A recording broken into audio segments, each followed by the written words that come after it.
Despite generating the vote of confidence at the House of Representatives for the second time after the change in national political equation, Prime Minister Pushpa Kamal Dahal is holding a parley with the top brass leaders of the ruling alliance to delve on power share and government operation. Good evening, I'm Sarah Chitrakar and these are the headlines of the hour. Ruling coalition holding a parley to seek consensus on share of ministerial portfolios. Nepali Congress meeting slated for today rescheduled. A clash erupts between protesters demanding change of name of Koshi province and security personnel. Security arrangement beefed near office of the Chief Minister. At least 39 people dead after a fire broke out at an immigration detention center in northern Mexico.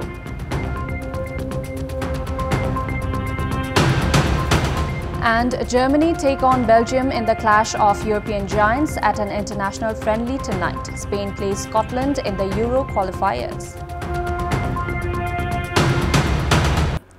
Prime Minister Pushpa Kamal Dahal has said that challenges related to national security have intensified because of geopolitical situation and changes in international political context and powers.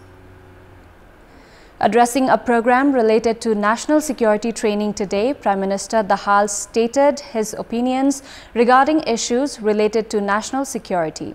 Premier Dahal said that Nepal was dealing with several challenges, including attack against national unity and security, exodus of skilled human resource, open border and criminal activities caused by the open border all at once.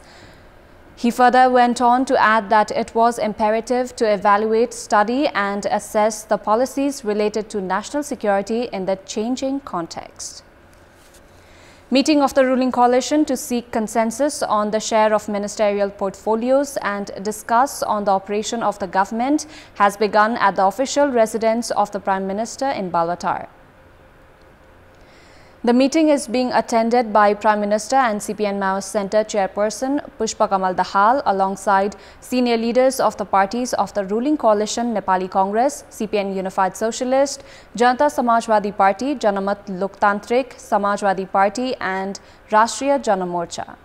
Despite generating the vote of confidence for the second time on the 20th of March, Prime Minister Dahal has not been able to give a full shape to the Council of Ministers and has been shouldering the responsibility of 16 ministerial portfolios. Before today's meeting, Prime Minister Dahal had held separate talks with senior leaders of the alliance parties and is understood to be giving a full shape to the cabinet by Thursday. A clash has erupted in the protest of the indigenous nationalities in Viratnagar, where they were demanding amendment in the name of the Koshi province. According to Morang Police Chief Deepak Pokhrel, a clash had erupted between the protesters and security personnel after the protesters tried to breach the security line at Rodshesh Chowk in Viratnagar. A large number of security personnel have since been deployed to contain the situation. Police had also fired several rounds of tear gas, while the protesters had pelted stones against the security personnel. Security arrangement has also been beefed up near the office of the Chief Minister. Protest had begun erupting after Province 1 was named Koshi on the 1st of March. Meanwhile, Padam Bahadur Limbu, who was injured during a protest on the 19th of March, had died while undergoing treatment on the 24th of March. Largest party of the House of Representatives, Nepali Congress, has begun discussions on the bill related to the amendment of laws on transitional justice presented at the House of Representatives. The parliamentary party meeting of Nepali Congress held at Singhadarbar has delved into the bill. Radhesham Adhikari, Raju Chapagai and Gangadhar Adhikari have informed the members of the House of Representatives about the bill. Parliamentarians of the ruling coalition are in favor of endorsing the bill through the lower house at the earliest. In the comprehensive peace accord reached between the erstwhile government and Maoists on the 21st of November 2006, agreement was reached between the two sides to conclude all works of the peace process within 2 years. However, lack of further consensus among the parties meant transitional justice remains to be ensured. The government has begun initiatives for dialogue with the victims of loan sharks who had arrived in Kathmandu after leaving from Madhya province for 11 days on foot. A committee led by Joint Secretary of the Ministry of Home Affairs, Rudra Devi Sharma, has been formed for talks. The committee has urged the victims to participate in dialogue. The victims, who were heading for the official residence of the Prime Minister in Balwatar, were stopped by police, following which they protested at Tangal. Officials of the Ministry of Home Affairs met with the victims and said that the existing laws could not address their demands. Kathmandu Chief District Officer Ghanasham Upadhyay and another Joint Secretary at the Ministry of Home Affairs, Kedarnath Sharma, said that process was underway for formation of new laws. Joint Secretary Sharma also assured of taking initiatives for the meeting of victims with Prime Minister Pushpa Kamal Dahal. Following assurances from the officials of the Ministry of Home Affairs, the victims left for Baneshwar, where they held another protest.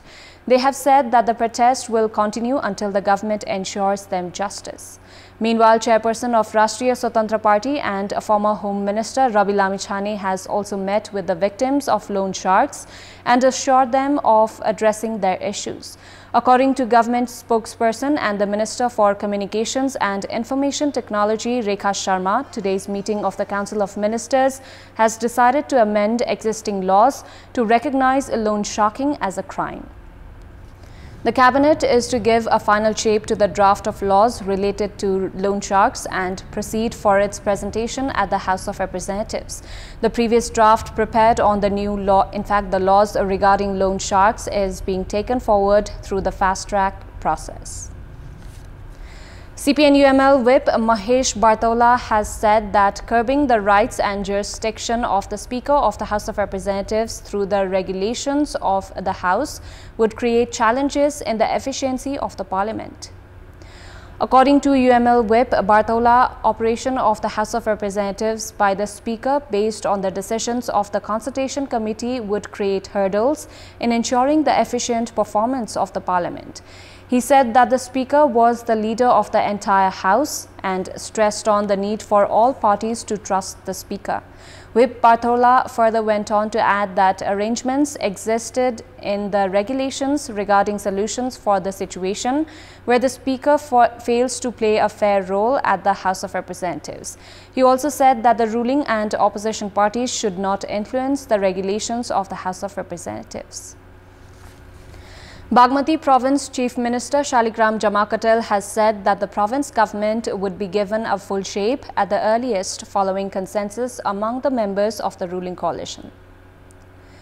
Informing about the strategic decision for formation of a political mechanism to give a full shape to the province government, Chief Minister Jamatel added that a committee is to be formed under the leadership of the parliamentary party leader of Nepali Congress of the province, Bahadur Singh Lama, for the share of ministerial portfolios.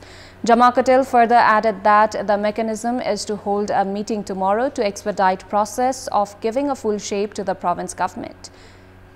Jamatel received the vote of confidence for the second time with the support of Nepali Congress after Rashtriya Prajatantra Party and CPN UML quit the government and withdrew support. Nepali Congress Parliamentary Party leader of Lumbin Delhi Chaudhary has furnished his claim for Chief Minister of the province. As provisioned by the sub-article 2 of the Article 168 of the Constitution of Nepal, Chaudhary has presented his claim after generating support from 8 political parties and independent members of the Province Assembly. A total of 53 members of Lumbini Province Assembly have extended their support to Chaudhary. Prior to this, province ministers from CPN Maoist Center, Janata Samajwadi Party, Loktantrik Samajwadi and Nagarik Unmukti Party had quit the government led by Leela Giri. Following their resignation, member of the Province Assembly of Nepali Congress Chaudhary had reached the office of the province governor Amik Serchan to furnish his claim for the chief minister. Meanwhile, Giri now has no alternatives other than regaining the trust vote within 30 days or has to resign. Nepali Congress has furnished the claim for Chief Minister in Lumbini even before Giri had initiated one of the two efforts. CPN UML leader Bhim Rawal has hinted towards quitting the party. Organizing a press conference in Dhangarhi today, Rawal said that he would take new steps regarding the efforts in progress against him inside CPN UML.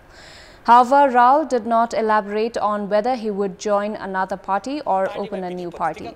Rawal has also alleged the CPN UML leadership of cornering and boycotting those who raised questions against the wrong steps of the party. Time now for our segment, Public Pulse, where you text us with your opinion. Public Pulse. Here's the question: what should be done to stop child marriage? Your options are A. Strict implementation of law, B. Raise public awareness, and C. Local levels activeness. Voting is on. Type any WS, select your option A, B or C and send it to 34001 to share your opinion with us. The Tatopani Kunda Management Committee at the Singa Tatopani Kunda of Beni Municipality, Ward number 4 in Beni, generates hundreds of thousands of rupees in revenue. The Tatopani Kunda Management Committee of the hot water spring, located at a distance of 9 kilometers west from headquarters Beni Bazar, has generated 4,419,000 rupees in the 8 months of the ongoing fiscal year from the funds donated by those reaching the hot water spring for treatment. The committee has been generating revenue from entry fee and donations. From such amount collected, the committee provides 121,000 rupees each month to the local Saraswati Secondary School to fund the remunerations of its teachers. Most road sections heading towards the northern region of Sankasava have been obstructed because of incessant rainfall. The Koshi Highway has been obstructed because of continuous rain for the past 1 week. Roads heading to Nume through Chichila, Barabise through Thupu and Halwabesi from district headquarters Khandbari have been obstructed. The local residents are at the receiving end as they are facing difficulties in commute. According to Chichila Rural Municipality Chairperson Pasad Nurvu Sherpa, small and large vehicles have not been able to operate smoothly on the roads because of their poor condition. Even the ambulances have not been able to operate from the district headquarters to rural regions because of the sorry state of the road.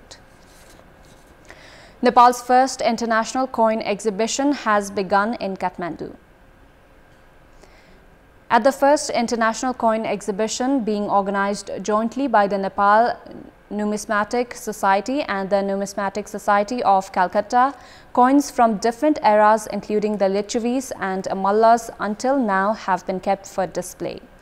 According to the organizers, the exhibition has been held with the objective of highlighting the significance of old currencies and inspiring the collectors. Coins from other countries have also been kept at display in the exhibition, which concludes tomorrow.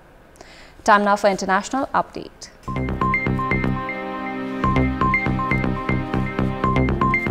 A fire broke out at an immigration detention center in northern Mexico near the U.S. border, leaving more than 3 dozen migrants dead. Hours after the fire broke out late Monday, rows of bodies were laid out under shimmery silver sheets outside the facility in Ciudad Juarez, across from El Paso, Texas. Ambulances, firefighters and vans from the morgue swarmed the scene. 39 people died and 29 were injured, according to an official with the National Immigration Institute who spoke on condition of anonymity because they were not authorized to speak publicly about the case. Ciudad Juarez is a major crossing point for migrants entering the United States. Its shelters are full of migrants waiting for opportunities to cross or who have requested asylum in the United States and are waiting out the process. Mexico's Attorney General's office has launched an inquiry and has investigators at the scene. Protest kicked off in several cities in France on Tuesday as public anger over pension reforms have evolved into broader anti-Macron sentiment. Millions of people have been demonstrating largely peacefully and joining strike action against mid-January to show their opposition to Macron's plans to make most of them work an extra 2 years to 64. The protests have intensified since the government used special constitutional powers to bypass Parliament on a final vote on the pensions bill almost 2 weeks ago, bringing scenes of chaos reminiscent of unrest by supporters of the Yellow Vest movement during Macron's first term as president. Interior Minister Gerald Darmanin on Monday said authorities had seen a trend towards more violence directed against the state and were anticipating a very serious risk to public order at demonstrations expected in cities including Paris, Lyon, Nantes and Bordeaux. A total of 13,000 police will be deployed during the protests throughout the day, more than ever before. Laurent Berger, the head of France's largest union, the CFDT, urged Macron to show a gesture of appeasement to calm things down. Macron, who promised to deliver a pension system reform in both of his presidential campaigns, says the reform is needed to keep the country's finances in balance. Unions and opposition parties say there are other ways to do that. Top Bank of England officials said on Tuesday the central bank was on alert amid global turmoil in the banking sector, but they also said Britain was not experiencing stress linked to the demise of Silicon Valley Bank and Credit Suisse. Markets have been roiled in recent weeks by the collapse of U.S. technology lender Silicon Valley Bank, followed by the failures of other U.S. regional lenders and the emergency rescue of historic Swiss lender Credit Suisse by rival UBS. Bailey said the recent swings in the share prices of some banks showed investors were testing the sector. The failure of SVB had been one of the swiftest he had seen, he added. Sports news. Host Nepal are a goal behind against Bhutan at the Prime Minister Three Nations Cup. Tenzin Norbu found the back of the net in the 19th minute of the match, which had kicked off at 6 p.m. Nepal time at the Dashrath Stadium.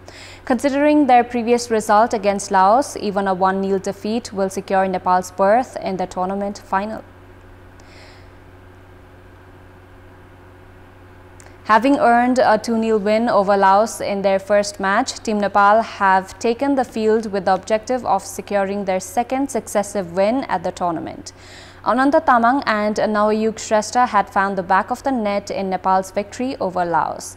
However, Nepal require a better performance against Bhutan. Meanwhile, Bhutan had suffered a 2-1 defeat against Laos and are aiming to make a comeback in the tournament. Prior to today's match, Nepal and Bhutan had faced off at the final of the 13th South Asian Games held in 2019 at the same venue where Nepal had secured a 2-1 victory to win the gold medal. That's all for the moment. Our next English bulletin will be at 10:30 tonight. Thank you for watching. Bye for now.